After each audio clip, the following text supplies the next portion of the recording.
नमस्कार दोस्तों, मैं आप सबका चिर परिचित दोस्त उपस्थित हूँ दोस्तों आप सभी की सेवा में कुछ महत्वपूर्ण जानकारियों को लेकर के। जी हाँ दोस्तों, हम अपनी इस कड़ी में लगातार बात कर रहे हैं आपसे किसी न किसी अपने पाठक की सेक्स समस्याओं के समाधान के संबंध में। तो आइए दोस्तों, आज हम अपने श्रोता का मेल लेते हैं। आइए दोस्तों, हम सबसे पहले आपको बता दें कि ऐसा क्यों कर रहे हैं। क्योंकि दोस्तों आप सभी जानते हैं कि हमारा इंडिया यानी कि हमारा भारतवर्ष जो है, यहाँ पे सेक्स पर लोग बात करना इतना पसंद नहीं करते हैं दोस्तों। खास करके खुली बात करना पसंद नहीं करते हैं, हर किसी से शेयर नहीं करते हैं अपनी सेक्स समस्याओं को। लेकिन ये एक ऐसी प्राकृतिक समस्या है दोस्तों, या कहें हमारी शारीरिक बनावट है, जिस पर कई बार हमें ज़रूरत महसूस होती है कि हमारे पास जानकारी हो। अन्यथा जानकारी के अभाव में हम बहुत सी ऐसी गलतियां कर जाते हैं जो हमें या हमारे पार्टनर के लाइफ के लिए बेहद कष्टपूर्ण बन जाता है दोस्तों। हम अपने कई बार रिलेशंस को भी ख़त्म कर लेते हैं अपने कम ज्ञान के चक्कर में। तो हम उन्हीं युवाओं के लिए या उन्हीं लोगों के लिए ये कड़ी स्टार्ट किए हैं जो अपनी बातों को किसी से शेयर जल्दी नहीं कर पाते हैं।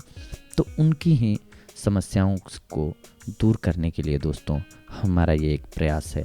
आइए आज का मेल लेते हैं हम। इन्होंने लिखा है दोस्तों कि मेरी आयु 37 ईयर है और मेरा विवाह अभी हाल ही में हुआ है। कृपया हमें परामर्श दीजिए कि हमारे बच्चे उत्पन्न हो सकते हैं या नहीं। डॉक्टर का कहना है कि मेरी योनि बहुत ही संकीर्ण है, मेरी मांसपेशियां भी कुछ सख्त हैं, मेरा रक्त मंद गति से क्रिया करता है, मैं बहुत बेचैन और सूखी सी स्त्री हूँ, मेरी प्रकृति भी चिंता करने की है। कृपया मुझे कुछ उपयोगी सलाह दीजिए। प्रिय श्रोता, आपके संतान हो सकती है या नहीं, इसका निर्णय आप ही के ऊपर निर्भर करता है। कोई भी डॉक्टर शारीरिक रोग या अस्वस्थता के संबंध में ही परामर्श दे सकते हैं। चूँकि आप 37 ईयर की हो चुके हैं, इसीलिए यदि आप संतान उत्पन्न करना चाहते हैं तो इसकी योजना जल्दी से जल्दी बना डालिए। हम आंकड़ों के आधार पर यह कह सकते हैं कि स्त्री की आयु 40 वर्ष से अधिक हो जाने पर या तो संतान होती ही नहीं है, और अगर होती भी है तो वह असामान्य होती है। इस प्रकार के असामान्य विकृत अंग वाले या अन्य दोष युक्त बच्चे युवतियों की अपेक्षा प्रौढ़ाओं के ही अधिक होते हैं। आपने जिस संकीर्णता की बात कही है वह संभवतः वस्ती प्रदेश में है।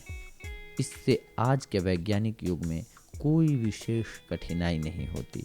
आपके रक्त संबंधी दोष को विटामिन के प्रयोग से दूर किया जा सकता है। संतानोत्पादन के संबंध में निश्चय करते समय आपको इस बात का अवश्य ध्यान रखना चाहिए कि आपकी प्रकृति चिंता करने की है और आप छोटी छोटी बातों से भी भयभीत हो जाती हैं। यदि आप धैर्य व विश्वास के साथ अपनी शारीरिक जांच कराएं तो आपको संतान उत्पन्न हो सकती है। आप बस अपना ख्याल रखें और खान पान सही रखें, विश्वासपूर्ण ढंग से इलाज कराएं, डॉक्टरी परामर्श लें, और सबसे महत्वपूर्ण बात कि अपने माइंड में सेट करें कि हाँ, आप संतान की माँ बन सकते हैं। फिर प्लान करें अपने हस्बैंड्स के साथ बात करके, कोई प्रॉब्लम नहीं होगी आपको। जी हाँ दोस्तों, ये हमारी एक श्रोता थी जिनकी समस्या पर आज हमने बात किया। हम आजकल अपने श्रोताओं के मेल्स को पढ़ करके उनकी समस्याओं का निजात बताने में लगे हुए हैं आजकल दोस्तों।